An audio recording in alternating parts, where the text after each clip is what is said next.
ఓం సాయిరామ్. ఓం సాయి శ్రీ సాయి జయ జయ సాయి. శ్రీ సచ్చిదానంద సమర్థ సద్గురు సాయినాథ్ మహారాజ్కి జై. సాయిరామ్. సాయిరామ్ అండి. ఎలా ఉన్నారు? అందరూ బాగున్నారా? అందరూ బాగుండాలని, మన సాయి బంధువుల ప్రతి ఒక్కరికి బాబావారి తోడుగా ఉండాలని మనస్ఫూర్తిగా కోరుకుంటున్నాను.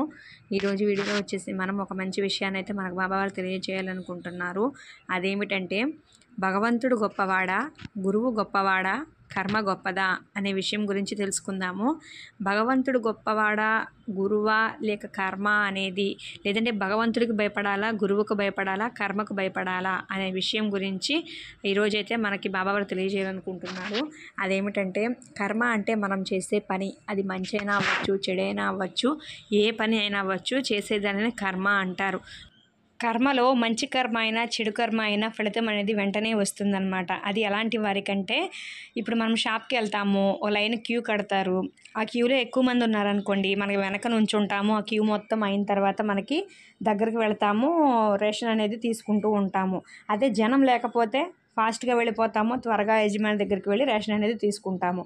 అలాగే మనం చేసిన కర్మల యొక్క ఫలితం కూడా అలాగే ఉంటుందన్నమాట. వెంటనే మనకి రిజల్ట్ అనేది కనపడింది అనుకోండి, సపోజ్ ఎవరైనా ఇప్పుడు ఒక మాట అన్నాము, లేదంటే ఒక పని చేసాము తప్పుగా, ఆ తప్పు మనకు తెలుస్తుంది, దాని రిజల్ట్ కూడా వెంటనే వచ్చేస్తుంది. కొంతమందికి వారి పాపకర్మ అనేది తక్కువగా ఉన్నట్టు అనమాట. అంటే వాళ్ళు చేసిన పాపకర్మలు తక్కువగా ఉండడం వల్ల ఇప్పుడు చేసిన పని యొక్క రిజల్ట్ అనేది, అది మంచైనా చెడైనా వెంటనే వచ్చేస్తుంది.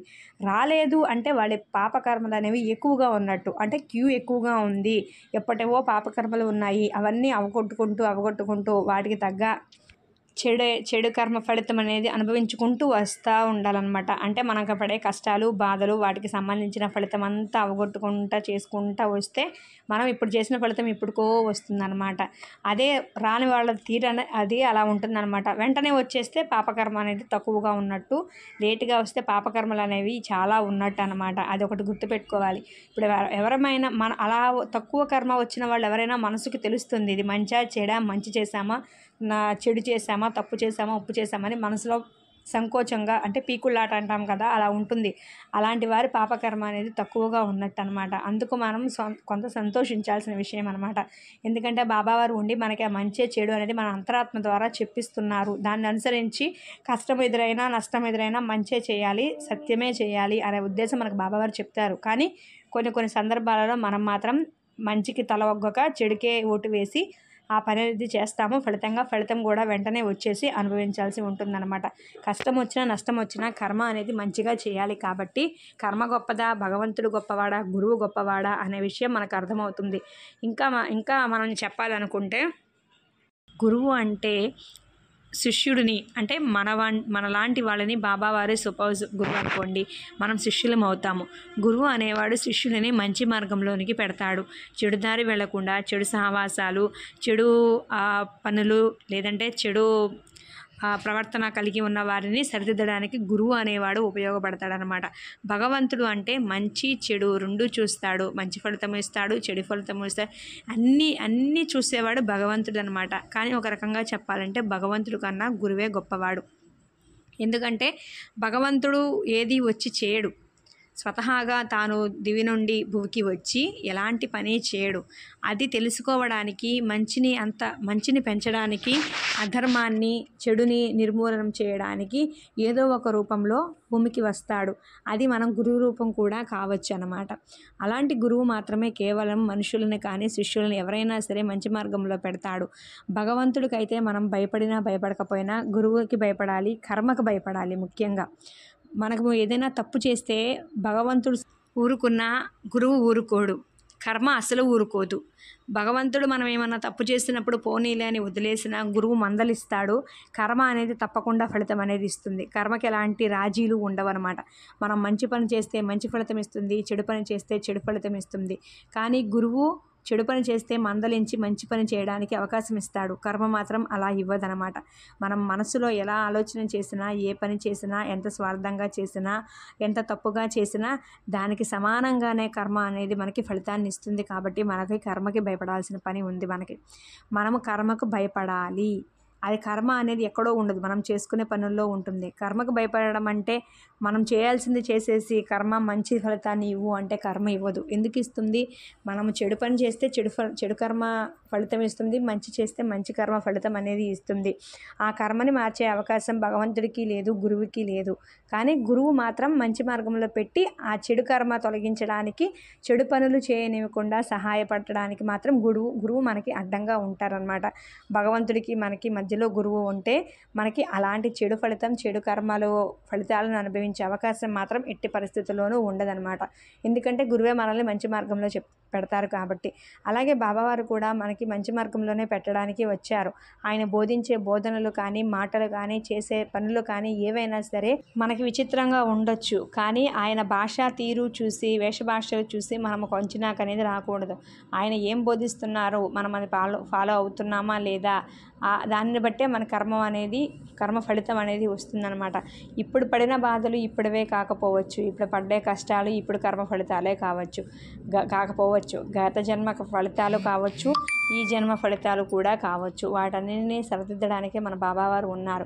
ఇప్పుడు మనం ఒక పని చేశాము, మనస్ఫూర్తిగా అయితే చెడు ఎవరు చేయలేరు. కానీ పరిస్థితులను బట్టి, కొన్ని సందర్భాలను బట్టి మనసు అంగీకరించకపోయినా కొంచెం తేడాగా చేయవచ్చు, తప్పుగా చేసే అవకాశం కూడా ఉంటుంది. కానీ అలాంటి సమయాల్లో కూడా మనము నిజాయితీగా చేసినట్టయితే దాని ఫలితం కూడా అంతే మంచిగా ఉంటుందన్నమాట.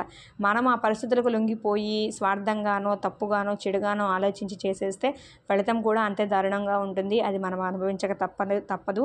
ఇప్పుడు ప్రజెంట్ కూడా మనం చాలామంది అనుభవించేది కూడా అలాంటి పొరపాట్లు, తప్పులు చేసి మాత్రమే అనుభవిస్తాము. అంతేకాని ఒకరు చేస్తే వేరే వాళ్ళకి వచ్చేది మాత్రం అవదనమాట. ఎవరికి వారు చేసుకున్నదే ఈ కర్మ ఫలితం అవుతుంది. కాబట్టి భగవంతుడి నిమిత్త మాత్రులాగా ఆయన మనం చేసే వాటికి, మనం చేసిన తప్పులకి సరిదిద్దుకోవడానికి గురు రూపంలో ఆయన గురువుని పంపిస్తారు. ఆ గురువు మనకి మంచి బోధనలు చేస్తారు. ఆ బోధనానుసారం మనము గ్రహించి మంచి విషయాలను ఆలకింప చేసుకొని మంచి మార్గంలో నడుస్తూ ఉంటే కర్మ అనేది ఎవరిని ఏమీ చేయదు.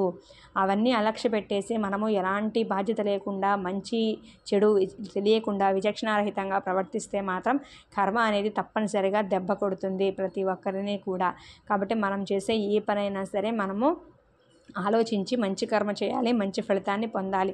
కర్మకి భయపడాలి, భగవంతునికి కాదు.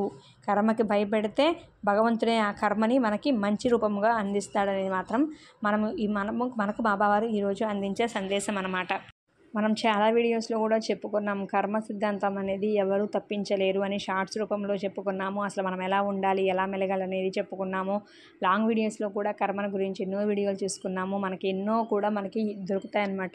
మనం ఎక్కడ చూసినా కర్మ గురించిన వీడియోలు యూట్యూబ్లో కానీ చాలా ఉంటాయి. వాటిని అనుసరించి ఎలా ఉండాలి, ఎలా ఉండకూడదు, ఎలా వ్యవహరించాలి అనేది కూడా మనం ఆలోచించి కాస్త జాగ్రత్తగా వ్యవహరించినట్లయితే ఇప్పుడు పడే చెడు కష్టాలు, బాధలు అనేవి వీటితోనే పోతాయి. ఇంకా పెంచుకునే అవకాశం మాత్రము ఉండకుండా ఉంటుంది. కాబట్టి ఖచ్చితంగా వాటిని ఫాలో అవ్వి మంచి మార్గంలో నడిచి మంచి కర్మ ఫలాలనే పొందాలి. మన సాయి బంధువులందరూ గురు రూపంలో బాబావారి వచ్చి మనందరికీ మంచి మార్గంలో పెట్టి మంచి కర్మలనే అందించడానికి ఆయన సిద్ధంగా ఉన్నారు. అది ఆలకించుకొని మనం మంచిగా చేసుకున్నట్లయితే ఆయన మనకి 100కి 100 పాళ్ళు సహాయం చేస్తారు. ఇప్పుడు మనం బయటికి వెళ్ళినప్పుడు ఏ వస్తువు నచ్చినా కొనుక్కొని ఎంత జాగ్రత్తగా మనము చేత్తో పట్టుకుంటామో, ఎవరైనా మంచి మాట చెప్పినప్పుడు, మంచి విషయాలు తెలుసుకున్నప్పుడు ముందు అలాంటి విషయాలు తెలుసుకోవాలన్న ఆసక్తి, విషయాశక్తి, గ్రహణాశక్తి ఉండాలన్నమాట. అలా లేనప్పుడు ఎవరమేమి చేయలేము.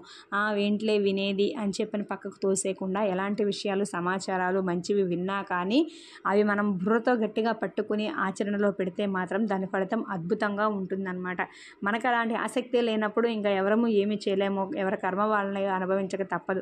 అలాంటి చెడు కర్మలు నాశనం చేసుకోవడానికే మనకి బాబావారు వచ్చారని చెప్పనైతే మనం చెప్పుకోవచ్చు. సో బాబావారు నమ్మే ప్రతి ఒక్కరూ కూడా ఓన్లీ పూజలకు మాత్రమే అంకితం కాకుండా ఆయన చెప్పే విషయాలు ఆచరణలో పెట్టి భగవంతుడిని, బాబావారిని, గురువుని అందరికీ ఒకటిగా భావించి చేసే పనులు అనేవి మంచి కర్మలు చేస్తూ ఉంటే మంచి ఫలితాన్ని పొందుతారు. వారితో పాటు వారి కుటుంబంలో ప్రతి ఒక్కరూ కూడా సుఖ సంతోషాలతో మంచిగా ఉంటారనమాట. ఇది ఈరోజు విషయం. ఎవరికి భయపడాలి అనేది అర్థమైంది కదా. కర్మకు భయపడాలి, భగవంతునికి కాదు. గురువు మనకి ఎలాంటి ఆదేశాలు ఇచ్చినా మంచి ఆదేశాలను మనము ఆచరణలో పెట్టాలి. అప్పుడు కర్మ ఫలితం అనేది మంచిగా ఉంటుంది. తద్వారా భగవంతుడు కూడా మనకి అంతా మేలే చేస్తాడనమాట. కాబట్టి మన సాయి బంధువులందరూ కూడా ప్రతి ఒక్కరూ ప్రతి విషయాన్ని విన్నది ఆలోచించి ఆచరణలో పెట్టుకొని మంచి కర్మ ఫలితాన్ని పొందాలని, బాబావారు వాళ్ళకి గ్రహణశక్తిని విషయాశక్తిని కలిగించాలని, బాబావారిపై మనసు మరచుకోవాలని చెప్పి మనస్ఫూర్తిగా కోరుకుంటూ మరి ఒక మంచి వీడియోతో మరలా కలుద్దాం. అంతవరకు ఓం సాయిరామ్.